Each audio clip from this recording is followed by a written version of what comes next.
brought you by Silver Pumps and Motors. Top quality और consistent performance के लिए सिर्फ सिल्वर पंप्स नाम याद रखना। పాకిస్తాన్ కి కేంద్ర మంత్రి కిషన్ రెడ్డి స్ట్రాంగ్ వార్నింగ్ ఇచ్చారు. భారత్ పై దాడి చేస్తే 100 రెట్ల ప్రతి దాడి తప్పదన్నారు. ఇంట్లోకి చొరబడి కొడతాం, పాక్ వంకర్తో కత్తిరిస్తామని హెచ్చరించారు. గతంలో మాదిరి నివాళులర్పించే విధానానికి స్వస్తి పలికామన్నారు. 2014 తర్వాత మోదీ నాయకత్వంలో దాడికి ప్రతి దాడి చేస్తున్నామని చెప్పారు కిషన్ రెడ్డి. ఆపరేషన్ సింధూర్తో ప్రపంచానికి భారత సత్తా ఏంటో చూపించామన్నారు. సనత్ నగర్లో ప్రధాని మోదీ మన్ కీ బాత్ వీక్షించిన తరువాత కేంద్ర మంత్రి కిషన్ రెడ్డి ఈ వ్యాఖ్యలు చేశారు. సైనికులు అద్భుతమైనటువంటి ప్రదర్శన చేశారు. గతంలో ఏమనుకునే వాళ్ళ మనము, వాళ్ళు చంపితే పాకిస్తాన్ను చంపేవాళ్ళు, భారతీయులమైనటువంటి మనం చచ్చేవాళ్ళం. భగవంతుడు మనకి ఇంతే రాశాడని చెప్పి గులాబీ పూలతో క్యాండిల్ లైట్లతో మనం సర్దుకునేవాళ్ళం. కానీ ఈరోజు ఆ రకంగా కాదు.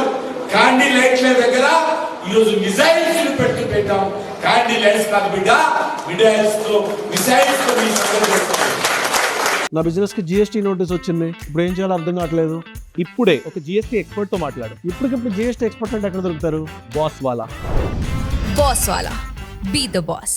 మీరు ఒక్క తుపాకీ గుండు పేలిస్తే మేము 1000 తుపాకుల గుండ్లు మీ గుండెల మీద పేలుస్తామని చెప్పి ఈరోజు హెచ్చరించాం. మా భారతీయులు చనిపోతే 100 మందిని చంపుతాం బిడ్డ అని చెప్పి ఈరోజు పాకిస్తాన్ హెచ్చరించాం.